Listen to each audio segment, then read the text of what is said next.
பயங்கரவாதத்தை ஒடுக்க நடுவண் அரசு எடுக்கும் நடவடிக்கைக்கு தமிழக அரசு துணை நிற்கும் என முதலமைச்சர் மு.க.ஸ்டாலின் தெரிவித்தார்.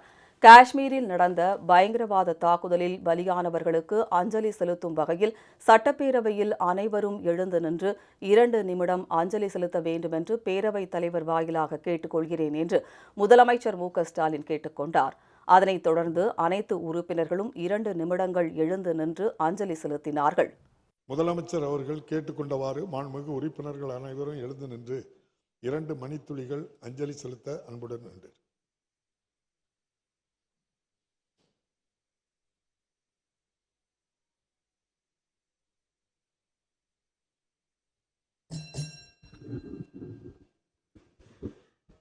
தொடர்ந்து பேசிய முதலமைச்சர் ஸ்டாலின், பகல்காமில் அப்பாவி சுற்றுலா பயணிகள் மீது நடத்தப்பட்டுள்ள மனிதாபிமானமற்ற பயங்கரவாத தாக்குதலுக்கு கடும் கண்டனத்தை தெரிவித்தார். இந்த தாக்குதலில் காயமடைந்த தமிழ்நாட்டை சேர்ந்தவர்களை மீட்டு வர நடவடிக்கைகள் எடுக்கப்பட்டுள்ளதாக கூறினார்.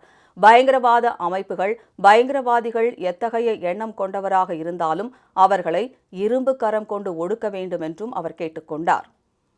பகல்காமில் அப்பாவி சுற்றுலா பயணிகள் மீது நடத்தப்பட்டுள்ள மனிதாபிமானமற்ற பயங்கரவாத தாக்குதலுக்கு கடும் கண்டனத்தையும் அதில் உயிரிழந்த அனைவரது குடும்பத்தினருக்கும் எனது ஆழ்ந்த இரங்கலையும் இப்பேரவையின் வாயிலாக தெரிவித்துக் கொள்கிறேன்.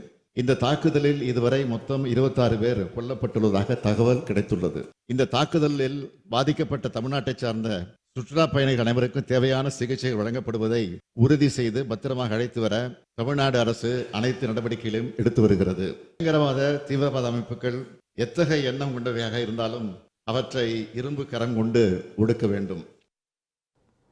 எதிர்காலத்தில் இதுபோன்று நிகழாமல் தடுத்திட நடுவண் அரசு அனைத்து நடவடிக்கையும் எடுத்திட வேண்டும் என்றும் அதற்கு தமிழக அரசு துணை நிற்கும் என்றும் முதலமைச்சர் உறுதியளித்தார்.